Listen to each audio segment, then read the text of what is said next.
Test, test, test. Hello, hello. Are we live?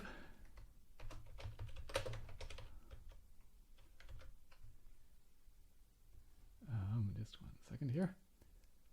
Let's see.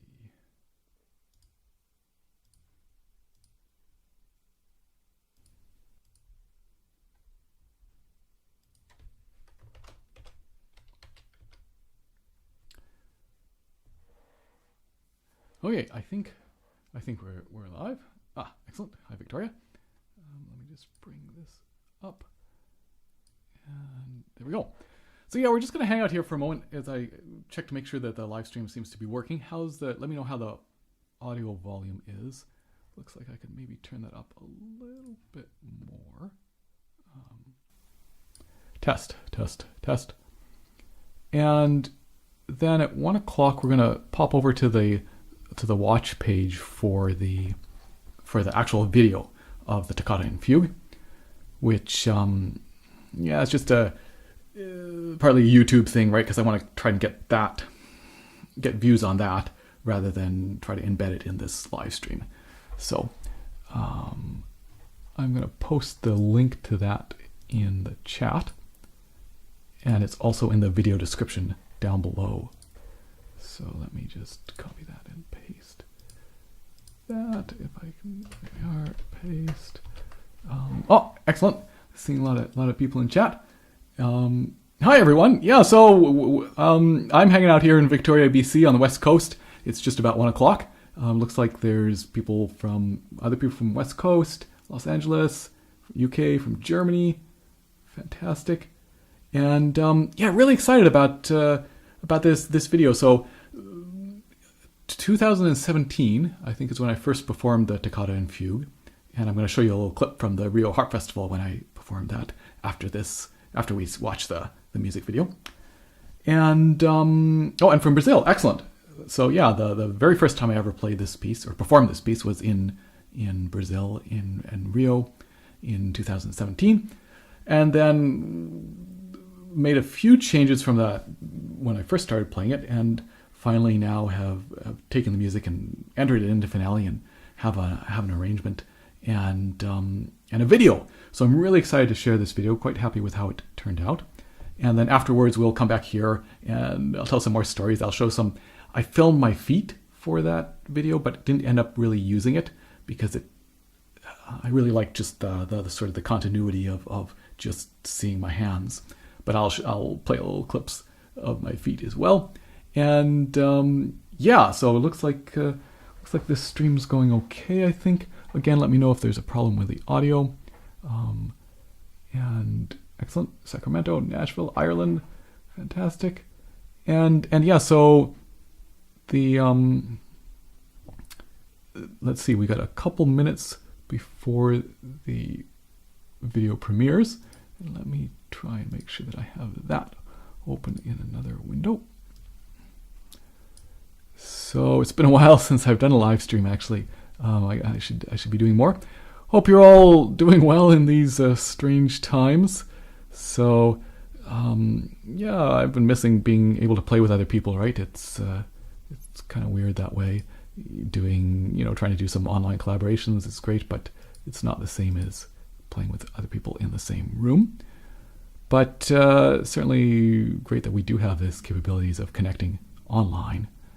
So, okay, so I think this should now be about to premiere, and just be careful because YouTube automatically puts in this rather annoying countdown music, and I think we got 2 minutes of countdown once it turns to 1 o'clock, and then the video.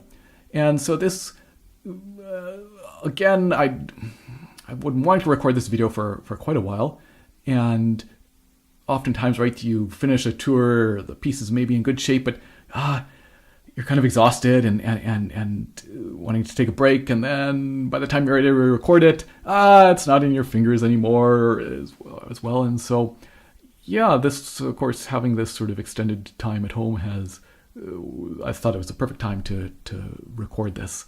It would have been nice potentially to record this in like a larger space.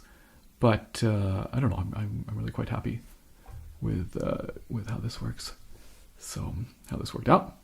Okay, so here we go. Great, that's muted. Okay, yeah, so there goes that countdown. So again, I'm going to post the link over here in the chat. And oh yes, excellent, all the knitters, hello everyone. And yeah, so it looks like we got another minute and 40 seconds, at least on my timer here. And then we're going to see this. So yeah, again, this is quite an iconic piece.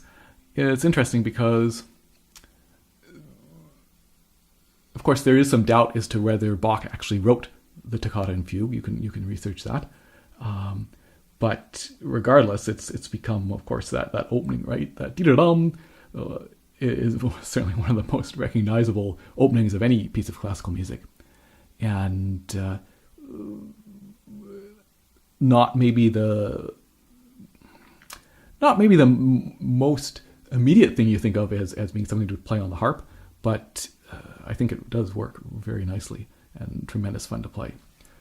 So I'm going to put on some headphones and listen to this premiere with you, and then come and check back here once it's over. Yeah, I know. Yeah, so you could mute the other stream for a moment, but anyway, looks like it's about to begin. So I'm gonna be quiet here. I'm gonna turn off my video, I think, and I'll put this link info here. Let's see. There we go. See you in about 8 minutes.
Hello everyone. I think we should be audio and everything should be working again.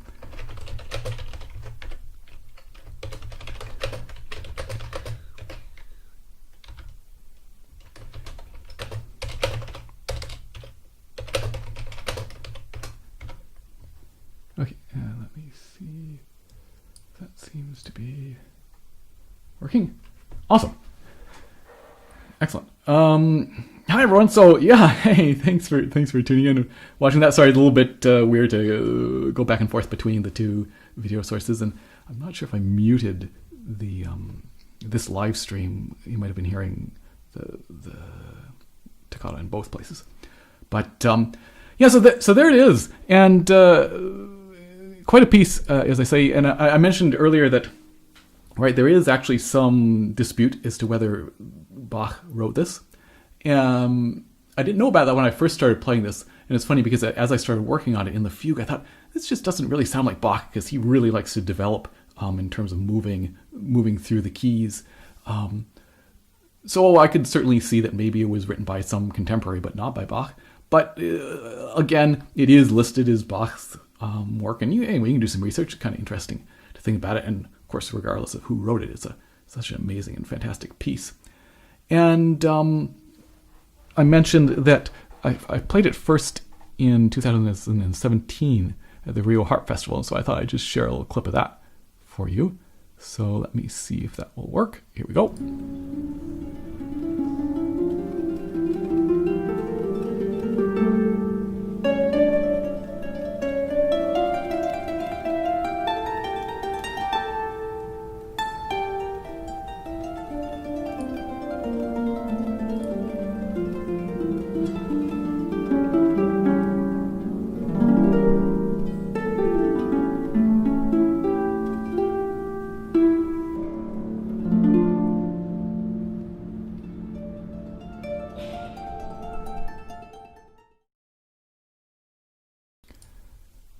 Yeah, so yeah, there that was.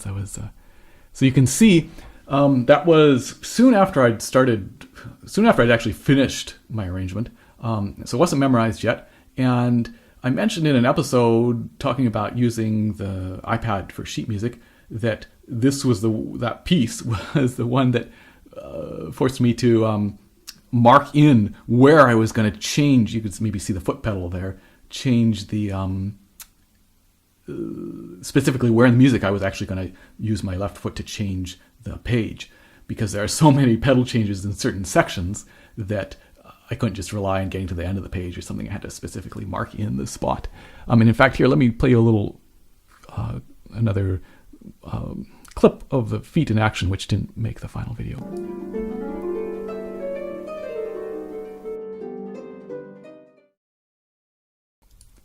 Cool, and maybe one more just for fun.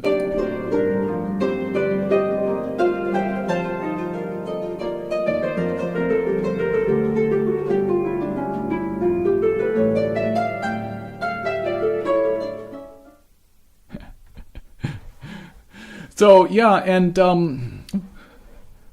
let's see. Oh, I see. It must be. There we are. Okay.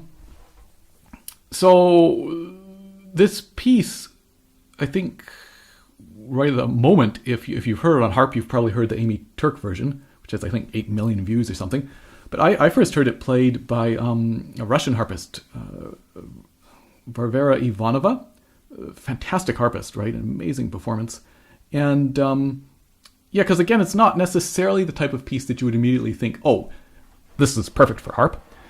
And at that time, when I started working on it, I wasn't aware of any easily available arrangement or transcription. And so I always like to actually do my own as well for music like this. And so I went and looked through IMSLP at the various different, not only the organ original, but there's a lot of piano transcriptions. And of course, the piano shares some of the same characteristics of the harp, because with the organ, right, you can of course have this amazing sound, and you can sustain a note forever. Of course, you can be playing with both hands and with your feet, So in terms of trying to capture the idea of the organ without maybe following it just note by note, the piano I felt was like a good starting point. And so I ended up using a piano transcription by Louis Bresson, a Belgian pianist. Fairly romantic transcription. And then of course, you have to adapt that and figure out all the pedal changes and everything. And anyway, that was sort of the process. And yeah, really quite happy with how it turned out. So these last few months, I've been refining the actual arrangement then in Finale, and happy with that, how the whole thing turned out. And I ended up also doing an arrangement of just the toccata for lever harp. So I don't really know, it seems as if it would be impossible to do the fugue on lever harp without dropping a lot of notes, because it's all you can do to get the pedals in and the notes in as is. So, but the toccata, the opening, right, because it's a toccata and fugue, so the first chunk is certainly playable on lever harp. I think Rhett Barnwell did a transcription already, but anyway, so I took my pedal harp version and did that for lever harp. It's actually going to be part of a book of lever harp transcriptions. So in July, I'm planning to release a new piece of music every week. So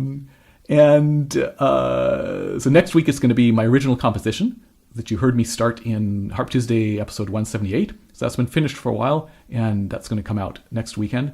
The weekend after that is a book of harp transcriptions. So that will include the Bach toccata, as well as a bunch of other transcriptions. But you can also, right now, buy the sheet music either in a bundle with a pedal harp or on its own. And I'll send you a coupon if you want to end up buying the entire book. Then, so it's the same cost to you. Yeah, so actually I think it does work. That toccata works quite nicely on lever harp, and I'll do a video of that in the near future. Let me just check some of these questions. So during the video, I was asked, when we saw the premiere, whether I used the pinky at the beginning, and I didn't. But as I mentioned, if you watch carefully on my video of the Debussy, Made with the Flaxen Hair, the very final 9-note chord, I actually do use the pinky just so I can easily do this 9-note chord. It's not standard technique, but if you search Sylvain Blassil uses it, a number of French harpists will use it, for example, if you want to do an octave and emphasize the thumb and de-emphasize the bottom note. And so you will occasionally see people using the pinky, but definitely not standard technique. I want to check out a couple of these other questions. Organist shoes. So I was using jazz shoes, so dance shoes, and I talked about them in some episode about pedals. They don't make those particular ones anymore because they were too formed, too much like an actual shoe for dancers, I guess. But for me, they're perfect, and so I try to keep them repaired to some extent. Yeah, so they give me great option with feet. And isn't it nice to have your feet through instead of all those levers? Exactly. Yeah, feet are, it's handy, right? Handy not to have to try to change the levers. I posted 2 weeks ago, right? I did Farewell to Stromness, and in the comments was asked whether it's possible to play on lever harp. I thought, well, the middle section would be pretty challenging, but actually a viewer posted a link there to Lauren Scott playing it on actually a 26-string lever harp. So that's just an example of, like, you can do that. She has to leave out some notes and do some levers with a right hand and a bunch of levers changes. But it is, it's amazing what's possible. But for sure, having the pedals can make things a lot easier. And let's see, yes. What else? Yeah, also have to have fast feet. Indeed. Hey, thanks, Mika. Yes, feet are handy indeed. Yeah, definitely, it definitely keeps your feet busy. There's one spot. It's interesting. So there's one spot near the beginning of the fugue where you have to go from B sharp to B flat. So like a double, right? 2 notches up. And some of the older harps, that just doesn't move as smoothly as I'm accustomed to. So yeah, there have been a couple performances when I've been touring where it's just like that. It's a little bit sketchy because it just doesn't quite move as fast as I would like it to. Yeah, I thought, oh, that's right. I was going to show you the music. Haha. Here we are. Let's see. Focus. I guess I have to bring it back here just to give you an idea of. Can you see that? It's kind of a lot of glare. Sorry. Anyway, just imagine it. It's oh yeah, there. That's a little bit better. Yeah, there it is. So, yeah, again, it's a challenging piece to play without memorizing it because both hands are super busy and both feet are quite busy. So a little bit hard to utilize music while playing it. But anyway, yeah, fantastic piece. So thanks for tuning in, and let's see what else. So yeah, look for new stuff happening in the next 2 weeks. Sign up for my email list if you haven't already, and if you're subscribed to the channel, make sure you click the notification bell so you actually receive emails about new videos. Of course, if you're watching this, you probably do, but anyway, just thought I'd remind that because YouTube, Google has changed that over the years, so you don't always get notifications. So thanks for tuning in. Yeah, really happy with how that video turned out, and have a wonderful rest of the day, and I'll see you next week, maybe with another live stream. Cheers.